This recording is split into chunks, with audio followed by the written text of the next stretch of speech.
दोस्तों आज हम देखेंगे क्लास 10th का जो सिलेबस है उसमें से हमारी जो किताब है साइंस की वह हम देखेंगे आज। और उसमें से जो फर्स्ट चैप्टर है जिसका नाम है रासायनिक अभिक्रिया एवं समीकरण, तो आज हम उस चैप्टर को पढ़ेंगे। उसमें से जो इम्पोर्टेंट नोट्स क्वेश्चंस वगैरह है वह हम आज पढ़ेंगे।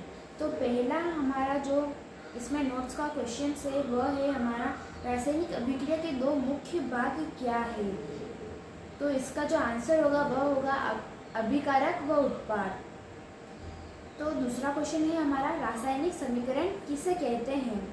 किसी भी रासायनिक अभिक्रिया में अभिकारक व उत्पाद को सूत्र व प्रतीक के रूप में लिखा जाता है, उसे हम रासायनिक समीकरण कहते हैं।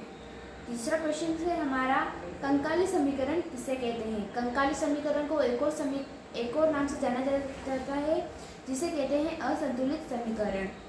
तो इसका हमारा आंसर होगा यदि अभिकारक व उत्पाद दोनों ओर तत्वों के परमाणुओं की संख्या असमान है तो उसे कंकाली समीकरण या असंतुलित समीकरण कहेंगे। एग्जाम्पल की मदद से समझे तो एक तरफ जो हमारा ऑक्सीजन का परमाणु है वह 2 दे रखा है और एक तरफ हमारा ऑक्सीजन का परमाणु 4 दे रखा है, तो वह असंतुलित समीकरण यानी कंकाली समीकरण होगा। तो चौथा क्वेश्चन बनेगा हमारा इसी का ही विपरीत संतुलित समीकरण किसे कहते हैं। तो किसी भी रासायनिक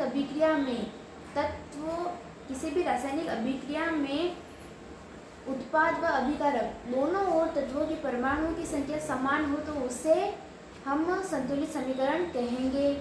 तो जैसे हमारे पास एग्जाम्पल के रूप में हम एक तरफ हाइड्रोजन के परमाणु की संख्या 2 है और दूसरी तरफ भी हाइड्रोजन के परमाणु की संख्या 2 है, तो यह हमारा संतुलित समीकरण होगा।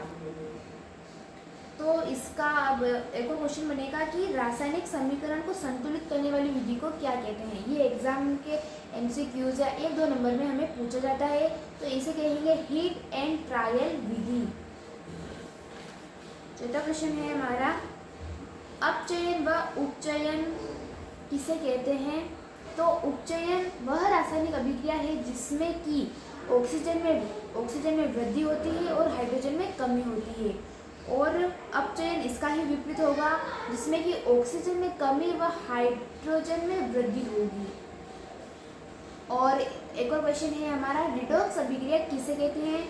तो वह रासायनिक अभिक्रिया जिसमें अपचयन व उपचयन दोनों अभिक्रियाएं एक ही साथ हो उसे रिडॉक्स अभिक्रिया कहते हैं। अब सेकंड क्वेश्चन है हमारा विकृत गंधिता किसे कहते हैं। बचाव के 2 उपाय भी बताने हैं हमें।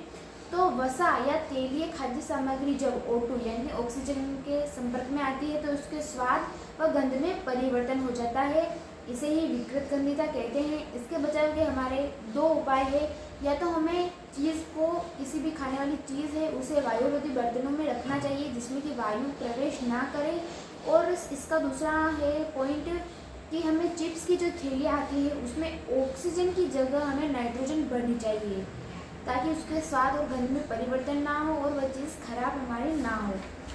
सेकंड क्वेश्चन है हमारा संक्षारण किसे कहते हैं। इसके भी बचाव के 2 उपाय लिखने हैं।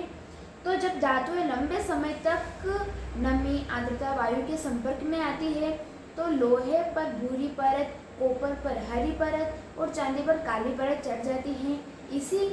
इसी अभिक्रिया को हम संक्षारण कहते हैं। इसके बचाव के 2 उपाय यह है कि हमें चीज़ पर पेंट करना चाहिए, यानी लोहे जैसी चीज़ होती है उसके ऊपर पेंट कर देना चाहिए ताकि उस पर जंग ना लगे, और मिश्र धातु बनाकर। तो अब हमारे जो क्वेश्चन है वह है हमारा विस्थापन अभिक्रिया किसे कहते हैं। तो अधिक क्रियाशील तत्व के द्वारा कम क्रियाशील तत्व को उसके यौगिक से हटाना विस्थापन अभिक्रिया कहलाता है। तो आज का वीडियो हम यही ख़त्म करते हैं।